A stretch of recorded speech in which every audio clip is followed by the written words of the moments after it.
Welcome to the Alexandra Wenman show. My guest today is positive psychology coach Paul Conway. Paul, thank you so much for being with me here today.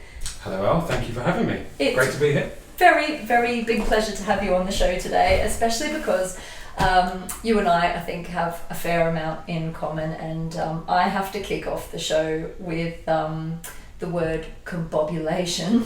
We have to, right? So Paul and I were talking about, as we film this, we're just coming out of a really big Mercury retrograde, an eclipse cycle, lots of Schumann resonance, solar flares, all kinds of things going on. And I think I said I was feeling discombobulated, and we were trying to think of what the opposite of that might be. So Paul, what to you is combobulation? Combobulation is, it's being in a really good place. Everything just feels aligned. Just you're flowing, effortless. It's like you're bobbing along quite in a quite combined way, it's right? It's clickety heels. It's walking down the road clickety heels. I love it. It's, you're actually singing that. It's like, I'm combobulated. Yes, clickety heel. That way you jump and click your heels Yeah, together. yeah, exactly. Yeah, totally combobulated. People were just saying, look at that lovely gentleman over there. Not only is he stunningly handsome, he's also... What a twat. He's also wonderfully combobulated. You can just tell by his gait. So beautifully combobulated, really Yes. put together. Exactly, it's the poise. Combobulation. It's the combobulating poise. I mean, just, it is. Yeah, I mean, he says it all. We don't even really need to do an interview, just look at him. You can see the combobulation here, for Just example. gaze on the magnificence of this. It's wonderful. No, but seriously, could you tell our viewers a little bit about your work and what you do, and also how you came to be a positive psychology coach as well? What led you here? Yes, great question. Okay, so I'll give you the long story, the scenic route, but I'll keep it as short as possible. So I came from a marketing agency background. I was working in project management.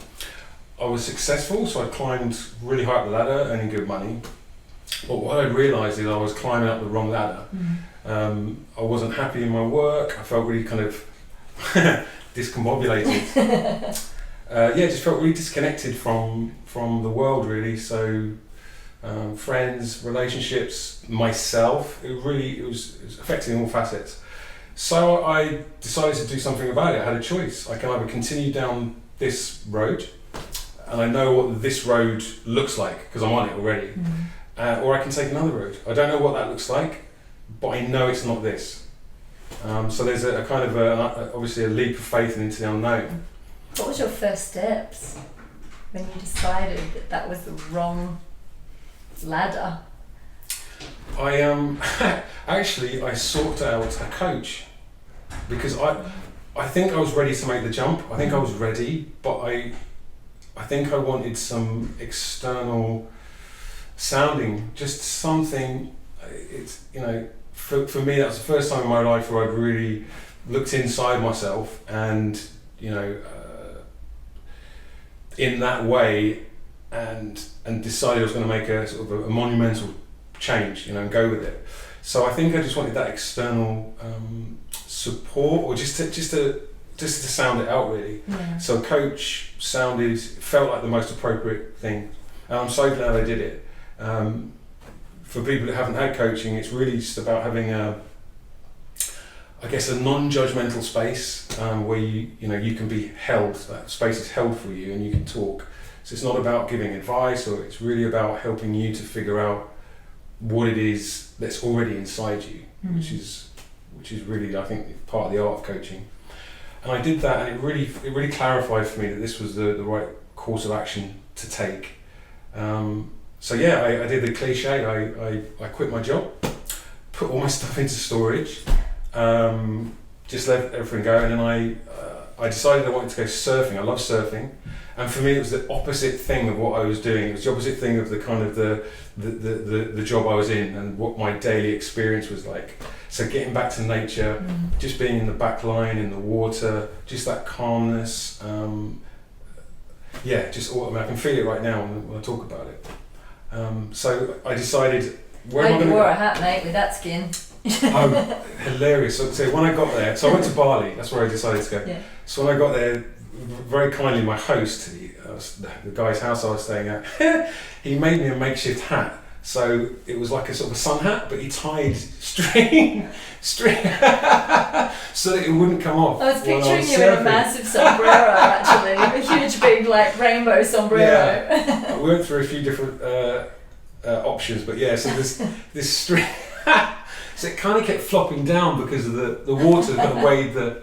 So I don't think it was the safest thing in the world, but it was certainly unique. Were you like the discombobulated surfer? Yeah, definitely. So we cut the front of the hat off. So anyway, I had this sort of weird makeshift DIY hat to protect my bonds. And yeah, so I went surfing and then I ended up doing a tour. I went travelling around Southeast Asia and the States and then came back and I thought, right, what is it I want to do? Because I had no idea. So the way I sort of conceptualised it, I decided to go on a journey to find and do what I love. So I tried things. So I went all back through my life, which was, okay, what did you enjoy doing as a child? What have people commented on in your life that you might be good at or that they've observed about you? So I worked in street food for a year. I had to go to stand-up comedy, looking at setting up social enterprises and my own businesses. Anyway, after about a year and 18 months of this, I stumbled upon positive psychology. I'm still not sure to this day exactly how that happened, but I was really into personal development, reading lots of literature and stuff around that. I think it was through that. And when I started reading about positive psychology, which for people that haven't heard about it, it's the science of optimal functioning. And understanding the psychological functions that create flourishing individuals, communities and organisations.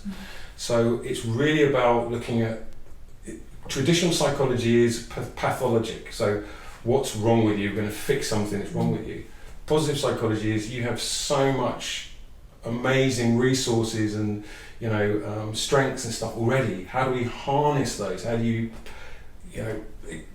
use them even more? It's a much nicer way of looking at it, isn't it? Absolutely. Yeah. And before that, before 20 years ago, that's what psychology did. Psychology was the absence of mental illness.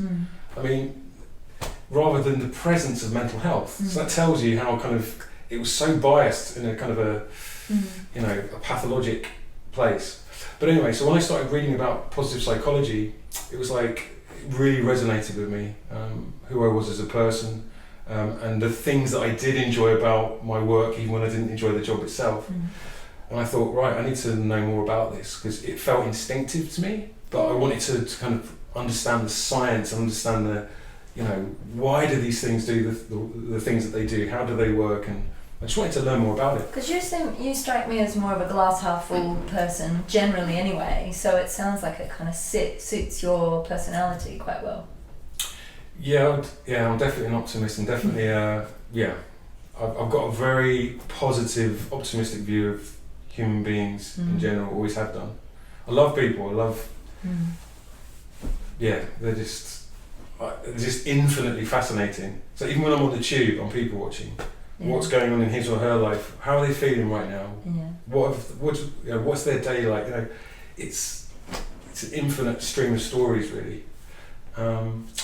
So I then decided to start studying positive psychology. So I went to the University of East London, where they have one of the world's leading positive psychology master's degrees, which I completed recently and graduated 2 weeks ago. Just 2 weeks ago? Just 2 weeks ago, yeah. So that was amazing. And as part of that master's, I was introduced to coaching as part of the course. When I started doing it, it was like love at first sight. It was, this is the thing I've been looking for. And I wasn't even looking for it in that place where I found it. That wonderful synchronicity of it, serendipity of it, was just wonderful. So I decided that was it. That's, it's not even something, like coaching isn't even something I feel I do, it's something I am. Yeah. So I set up my business, The Ginger Coach. You never guess where that name came from. Set that up last year. And I've been coaching ever since. Don't shave your beard because you haven't got much left. Well, I normally do a handstand when I'm coaching. Centre parting.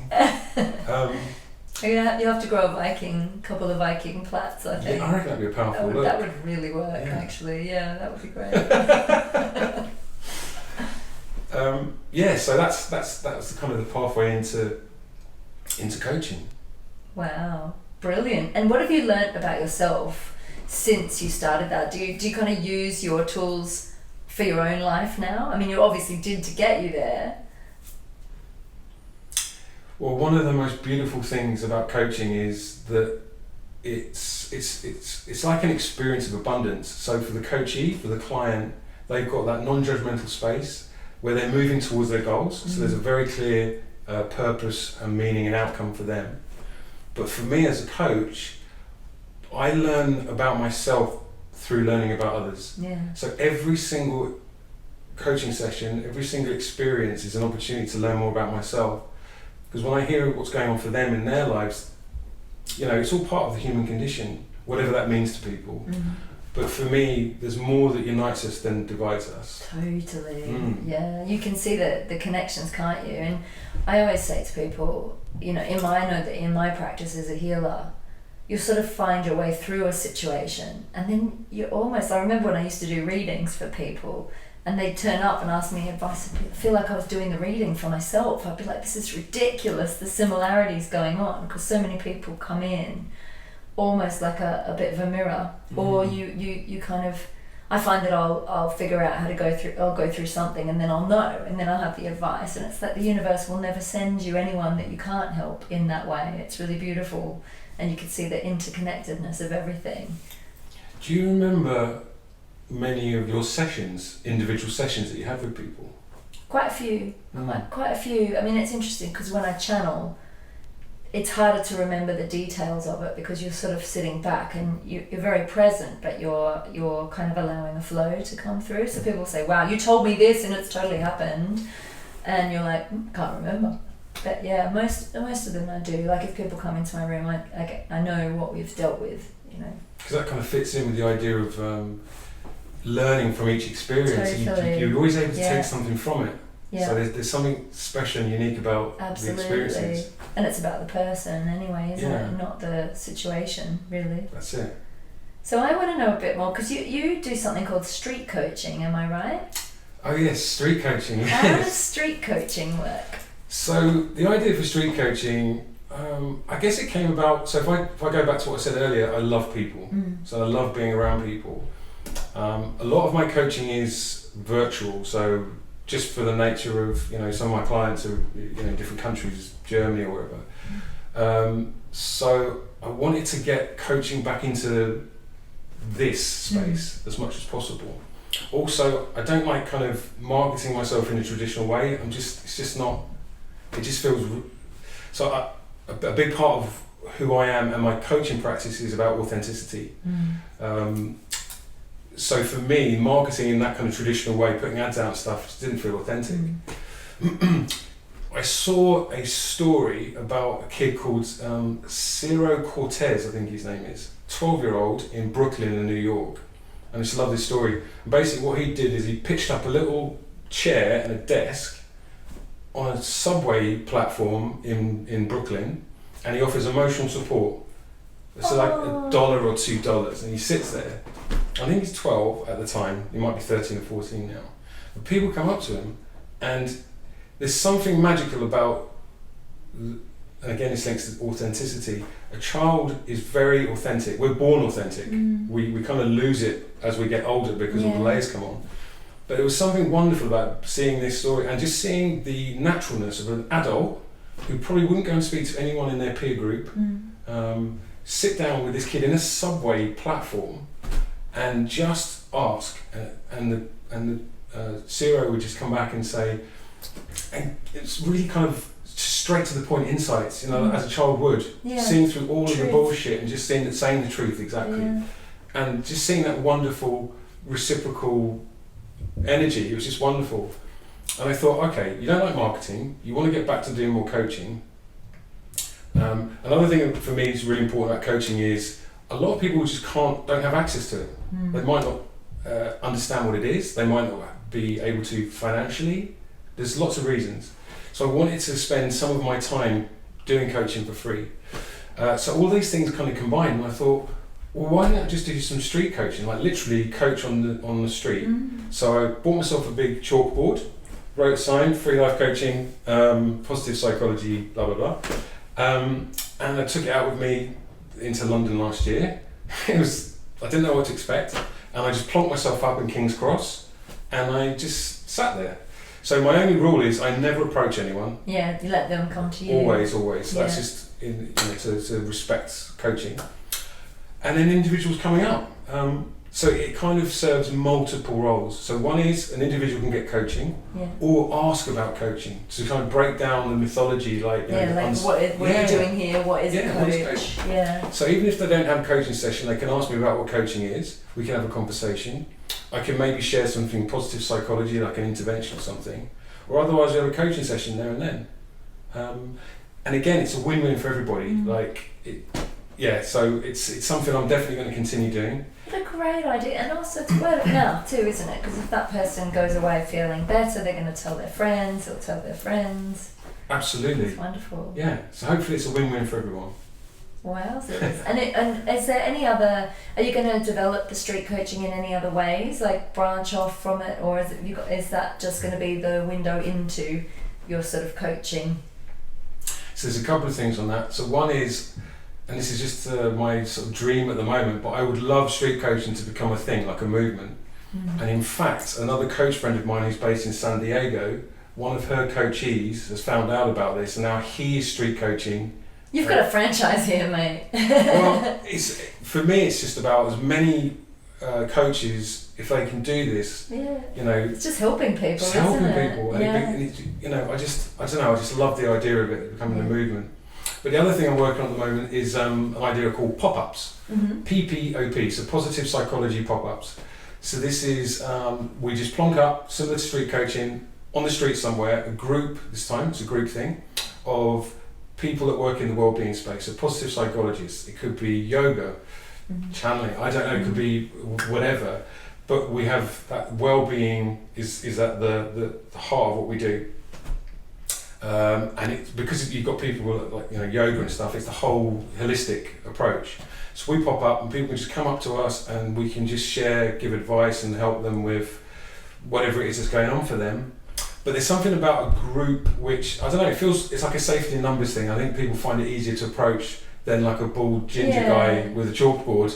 They can come up and kind of check different people out. And also because you're bringing a group of individuals together, they've got different skill sets, different backgrounds, different areas of interest. So you're kind of getting lots of different angles as well. So it's a great place to get lots of support in a very short space of time, in a kind of a unique setting.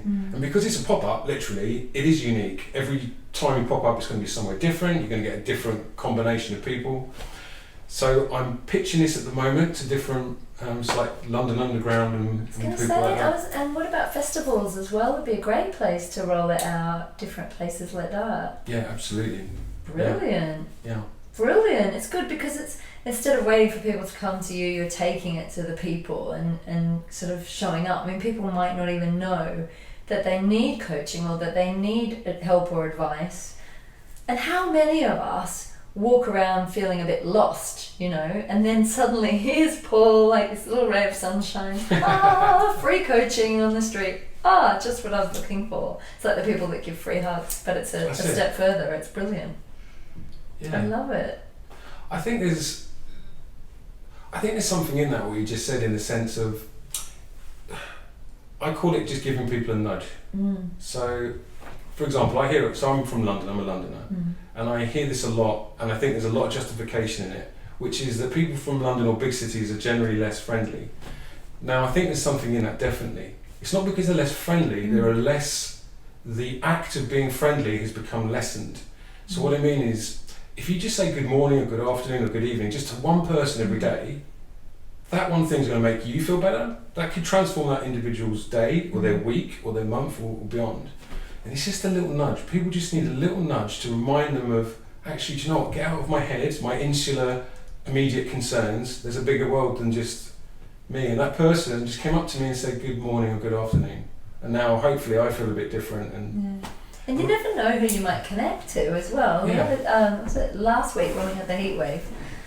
I was with one of my oldest friends was over from Australia. We had like one afternoon evening to hang out together, and we went for a walk up the King's Road just so she could do some shopping. We could go for some early dinner, and we stopped to have a drink in the only air conditioning place that we could find because it was so hot.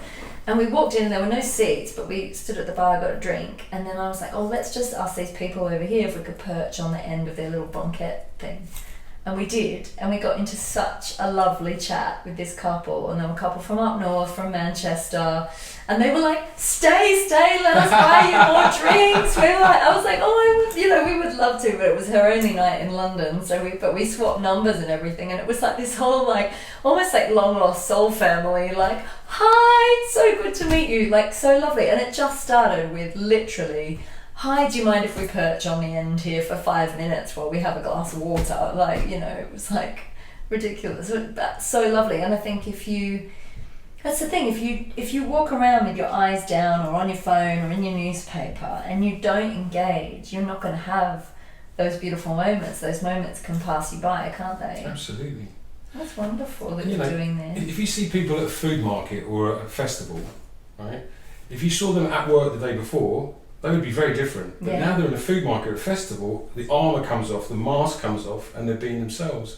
And I think just a little nudge, just what you were talking about there, that's just all it takes to just kind of for that person to come to the surface again. I think that's it. Just let them feel seen. Exactly. Just to feel seen or acknowledged is really, even that's really healing for people, isn't it? It's massive. Especially in places like London, sadly, where it exists things like homelessness. I always say that if you're unsure about giving someone money, I can totally understand why. Just acknowledge somebody. Even say That's hello. all you have to do. Eye contact, say hi. Yeah. That can be massive. Yeah. Absolutely.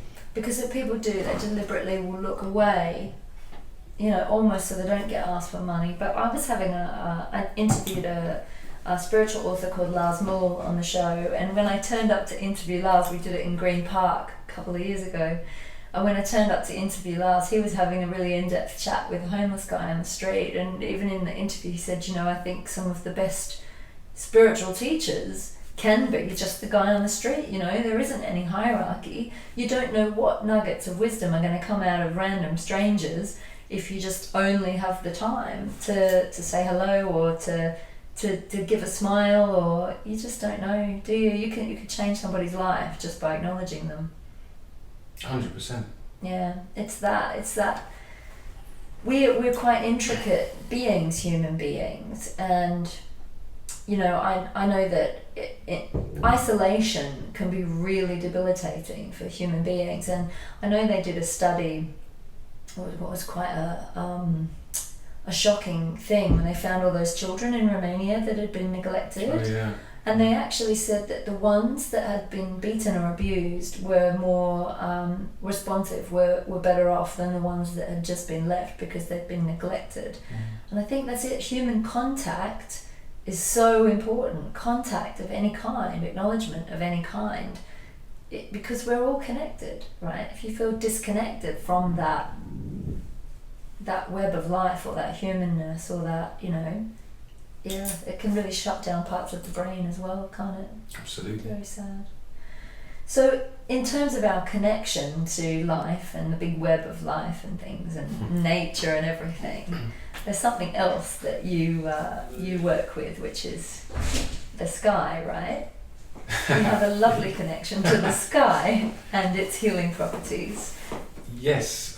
So as part of the masters that I just completed, when I was looking at ideas for what to do for my research for my dissertation, I think it's fair to say I didn't have the happiest childhood, but some of my fondest and earliest memories are from looking up at the sky.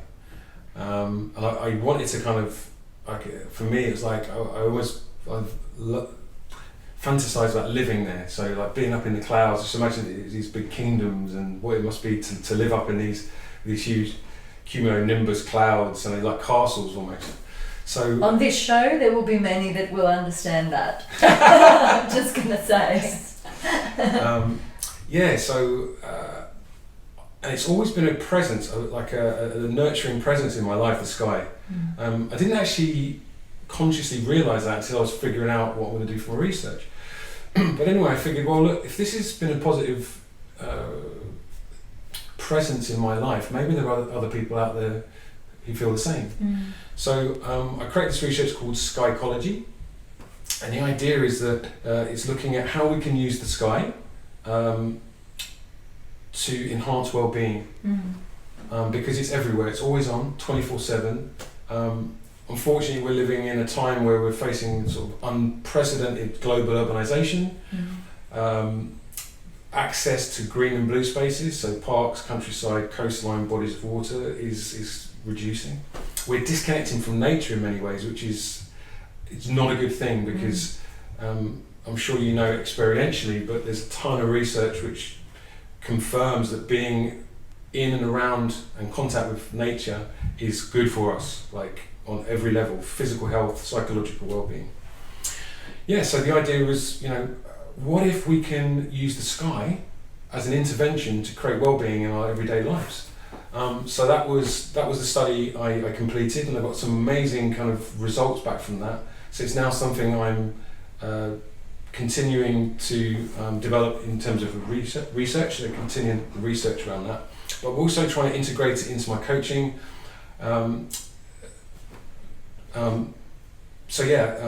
How can looking at the sky, for example, help people when they're trying to unlock what to do next with their life? And what I found was there's this amazing expansive quality of the sky. We almost immediately get a wider sense of perspective. Gives you clarity, doesn't it? Yeah. Yeah. It's like we feel part of something bigger than ourselves. Yeah, yeah. And it's almost like it's like plugging back into kind of this existential curiosity, like, meaning and purpose and our place in the universe. And all this happens just from looking at the sky.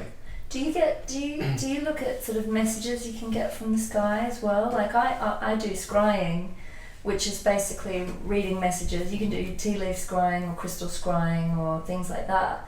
But when I look up, I see faces in the clouds, images in the clouds, and then I'm able to read what the sky is telling me from the shapes in the clouds.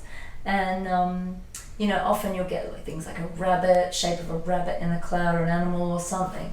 And I always kind of go, okay, so what does that mean to me? And if it's an animal, often I'll go on Google and look up what animal totem it is, because animal spirits come with a message. Everything I believe in life is a message. Actually, when we met, I got the ladybird on my shoulder, didn't I? Yes. Ladybird on the shoulder, and we had flying ants everywhere, which are your little sky friends coming to say hello. Your little winged beings. Remind me, do you remember what the ladybird was? Ladybirds are good luck. So it's about everything lining up in your life. And to me, because it landed on my right arm, and the right side of the body usually is connected to the left brain, which is our logic, our reason, it's our masculine side. So to me it was about taking action, and it's about going for your dreams and things like that. And there's been a lot of good things happening in my life lately. So I'm nearly finished writing my book. I'm going to go towards getting a publisher and everything for my Precious Wisdom book. So I think the ladybird was the little messenger of keep going, keep taking action, keep taking those steps. And they can also be a message from departed loved ones on the other side when there's a ladybird around, or any winged being really. But yeah, the flying ants, it was like just one day, wasn't it? When the whole of London, that was the day we met. It was like, obviously us two winged beings were being brought together, and the winged beings were celebrating this because we're both sky babies. We're both enamoured with the sky. But yeah, I find it fascinating because you're looking at it, looking at the science of it, it's fantastic, because obviously we know how it feels to look up at the sky. And I mean, the night sky too. I mean, how many of us have you ever stood under a meteor shower and watched like the shooting stars? I was in Ibiza a couple of years ago during the Orion meteor shower. And I was with my friend Lorraine and my friend Chris, and the three of us stood all night till about 4:00 in the morning. And we were on the beach in this, so it was the place where I got married actually, and we were running a retreat there a few years after I got married. And it's on Escavallette Beach in Ibiza, right near the salt flats. So you've got a huge open sky, it's a nature reserve, and you've just got ocean. And so we stood there, and the night sky was stretched over us, and there was just shooting star after shooting star after shooting star. We ended up singing show tunes till 4 o'clock in the morning. There's no one else around. So, well, we thought there was no one else around, then we found out that my friend Andrea's brothers were sleeping at the top of the restaurant. But anyway, it was... Sorry, Andrea. Sorry. Kept them up all night with The Greatest Showman show tunes, which was fabulous, and, you know, singing to the stars. Please tell me. It's brilliant. You know, I think the sky, I mean, I grew up in Australia, and the sky there is bigger than it is here. I don't know how to describe it. It is bigger, it's wider, it's bluer. I think the weather is one thing, but I also think we have less density in terms of our buildings, population. It just seems bigger. And I know that whenever I'm home, it's like, you just breathe out and you feel bigger, you feel more free. I think there's something about the horizon line. The more horizon line you have, it seems to kind of amplify the effect even more. So maybe that's part of it. I think that's it, because I used to spend like most days at the beach looking out to sea with the horizon, and then moving to London, which is obviously inland, you can't see it, can you? And I grew up seeing it every day. That's it. Yeah. Yeah, so I think that's part of the reason why I'm keen to understand the Skychology idea more, because I think for people who are in urban environments, maybe that is, you know, that access to nature, they're not getting it. At least they can, albeit it's reduced, if they've got access to the sky and they can get something from it, whether that be to feel more calm, centered, or a bit more a greater sense of perspective, or wherever else it might be. I think it could be a really powerful intervention. So yeah, excited to see where it goes. Amazing. I'm so excited to see where it goes. Thank you. So for the people watching, Paul, can you share any tips that might be helpful to the viewers today? Or is there anything that I don't know, that you might help people to sort of uplift them a bit more, or Regards to Skychology or coaching, or anything you would like to share, really? Good question. Okay, so I think with Skychology, what I would say is take some time for yourself. If it's like 3 minutes, doesn't have to be a lot of time. But take some time for yourself. Commit that time for yourself in the day. Go outside at a time where you want to, and go and look at the sky. And the idea is that you're not thinking, you're not trying to get anything out of it, you're just looking, you're just being. So let the mind relax, let it be free, let thoughts and feelings come and go, and just be present with that experience of looking up at the sky. And then just take a note, once you've done that, take a note of how you feel. What's different from after you did it to before you did it? And I would love to hear what that experience was like for you.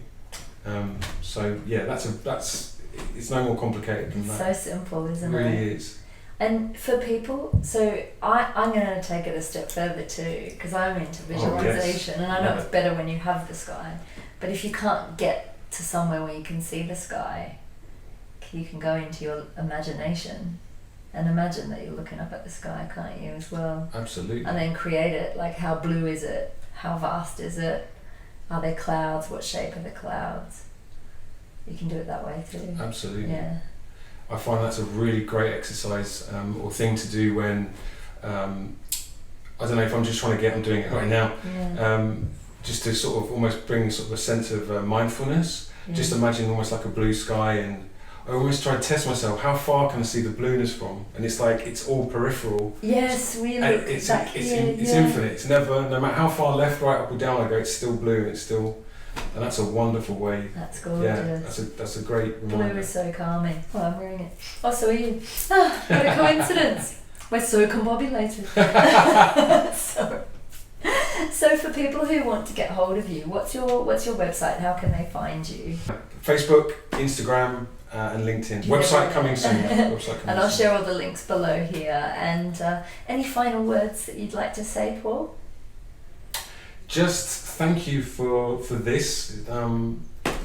Just lovely to connect with you and to have this conversation. Again, I've gotten so much out of this myself. So this is a wonderful, this has been a wonderful experience. So thank you very much for having me.